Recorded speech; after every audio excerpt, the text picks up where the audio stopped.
La situation au Liban a atteint un nouveau niveau de gravité. Lundi, des frappes aériennes israéliennes ont tué au moins 30 personnes et touché pour la première fois la région de Akkar, à l'extrême nord du pays, près de la Syrie. En réponse, le Hezbollah a intensifié ses tirs de roquettes et de missiles, atteignant une grande partie de la Galilée jusqu'à la périphérie de la ville d'Haïfa, située à 40 km de la frontière. Plus aucune région n'est sûre au Liban. Avec le ciblage de la région de Akkar lundi soir, c'est désormais l'ensemble du pays qui est plongé dans la guerre. Selon notre correspondant à Beyrouth, Paul Khalifeh, les frappes israéliennes ont causé au moins 30 morts en une seule journée.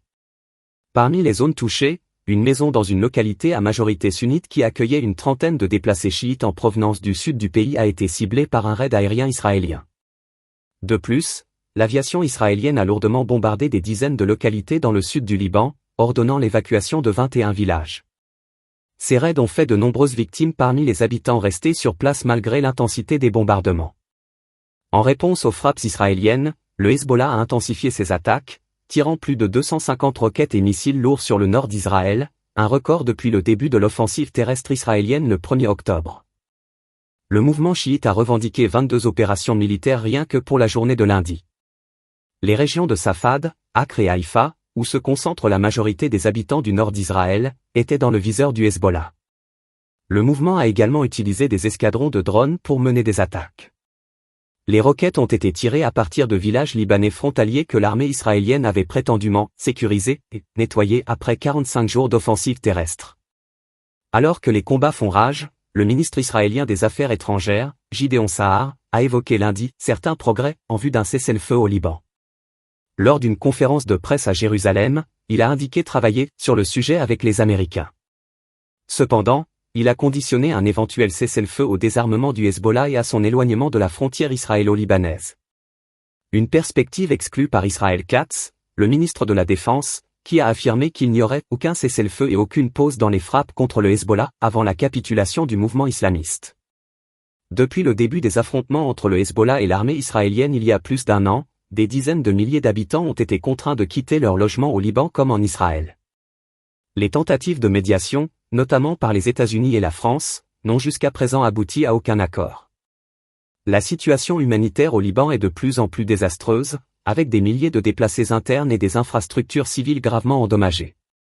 La communauté internationale, y compris les Nations Unies, a appelé à plusieurs reprises à un cessez-le-feu et à une solution négociée au conflit.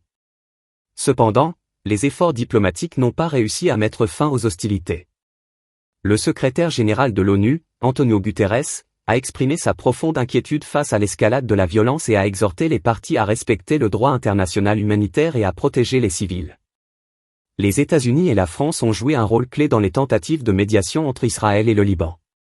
Le président américain, Joe Biden, a appelé à un cessez-le-feu immédiat et a offert l'aide des États-Unis pour faciliter les négociations. De son côté, le président français, Emmanuel Macron, a également exhorté les deux parties à mettre fin aux hostilités et à proposer la médiation de la France pour parvenir à une solution durable.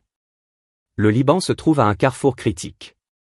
Le pays est confronté à des défis multiples, notamment une crise économique dévastatrice, des tensions politiques internes et maintenant une escalade de la violence.